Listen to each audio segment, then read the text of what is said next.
warahmatullahi. Kamar yadda na ce zan yi bidiyo na biyu, to gashi. Abu na biyu da mutum zai yi shine zai taɓa asset kamar yadda ya taɓa ɗazu.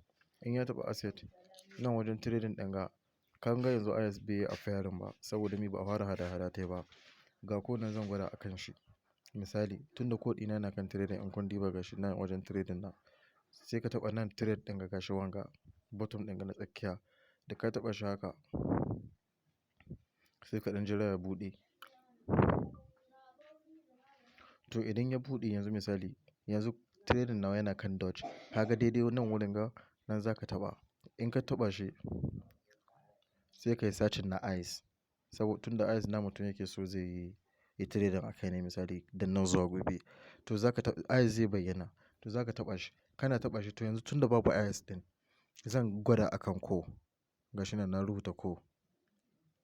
Za ka ga ko ya yi a fayarin ga ko nan sai ka taɓa shi haka.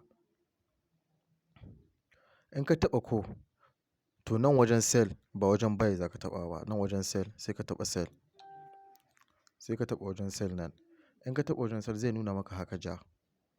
In gaba ɗaya IS ɗin kake so ka sayar sai haka shiga shi haka 100%. Tunda ni kun ga yanzu ko na nake gwadawa da shi. To in IS ɗin na ma gaba ɗaya za ka sai suwa za ka taɓa shi haka 100%. Nan wurin ga inda haka yana jan ga. In kuma wani abu na haka son ka sayar kana iya ja in kuma dai ya maka hawa kan abin da haka so ka sayar sai ka tafa haka sai ka taɓa amount. Sai ka taɓa ko ƙwara nawa kake so ka sayar misali haka. In ka taɓa za ka sayar kana taɓa sell nan wurin ga gashi wanga bottom kana taɓa sell shikenan za ka ga order ka ta faɗa ka riga da ka sayar insha Allah. Wassalamu alaikum warahmatullahi wabarakatuh. Wanda a da wata tambaya kuma zai iya bi na private sai ya min tambaya. Allah samu dace.